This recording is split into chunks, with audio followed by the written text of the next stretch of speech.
নারে তাকবীর, আল্লাহু আকবার।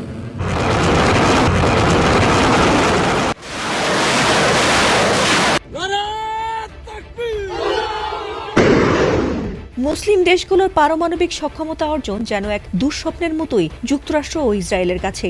আর তাই তারা কখনো পারমাণবিক শক্তি অর্জন করুক সেটি যেন মনের ভুলেও হতে দিতে চায় না দখলদার দেশ দুটি। ইতোমধ্যেই পরমাণু শক্তি অর্জন করায় পাকিস্তানকে একদমই সহ্য করতে পারে না ট্রাম্প ও নেতানিয়াহুর বাহিনী। এমনকি ইরানও নাকি গোপনে পারমাণবিক শক্তি বাড়াচ্ছে সেটি ধারণা করে দুশ্চিন্তায় রয়েছে শত্রু দেশগুলো। তাই ইরানের পারমাণবিক কেন্দ্রগুলো বরাবরই মাথা ব্যথার কারণ ট্রাম্প নেতানিয়াহু বাহিনীর। তবে পরমাণু চর্চা না করায় সৌদি আরব, আমিরাত, কাতার সহ অন্যান্য মুসলিম দেশগুলোকে বন্ধু ভাবলেও পাকিস্তান ও ইরানকে মোটেই পছন্দ করে না তারা। ইরানের হামলায় যখন ইতোমধ্যেই নাস্তানাবুদ যুক্তরাষ্ট্র, ঠিক তখনই মার্কিন গোয়েন্দারা প্রকাশ করে এক ভয়াবহ তথ্য, যে কোনো সময় দূরপাল্লার আইসিবিএম দিয়ে নাকি নিজ দেশ থেকেই আমেরিকায় সরাসরি হামলা চালানোর প্রস্তুতি নিচ্ছে পাকিস্তান।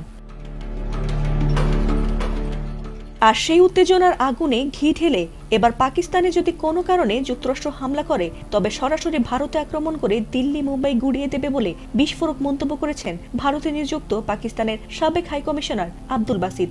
চলমান ইরান যুদ্ধ এবং পরিবর্তিত ভূ রাজনৈতিক পরিস্থিতির প্রেক্ষাপটে একটি কাল্পনিক সবচেয়ে খারাপ পরিস্থিতি আলোচনা করতে গিয়ে তিনি এই মন্তব্য করেন।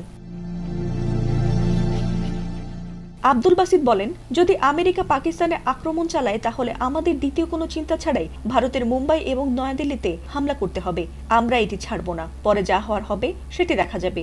এই মন্তব্যকে একেবারে চরম পরিস্থিতির এক মুহূর্ত হিসেবে বললেও ভারতের প্রধান শহরগুলোতে সরাসরি হামলার কথা বলায় দেশটির নাগরিকদের মাঝে পাকিস্তানের সাবেক হাইকমিশনারের বক্তব্য দ্রুত ছড়িয়ে পড়েছে এবং সেটি নিয়ে বেশ আলোচনা সমালোচনা শুরু হয়েছে।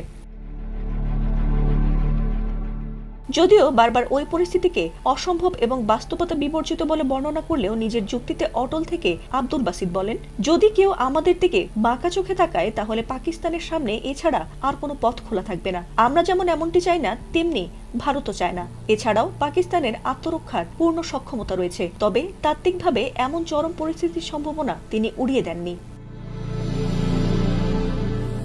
কেন তাদের নিশানা ভারত হবে এমন প্রশ্নের জবাবে অবশ্য তিনি বলেছেন, দূরপাল্লার ক্ষেপণাস্ত্র দিয়ে যদি সরাসরি আমেরিকায় আঘাত না হানা যায় তাহলে বিকল্প হিসেবে ভারতই হবে তাদের টার্গেট। এমনটাই জানিয়েছেন সাবেক এই কূটনীতিক।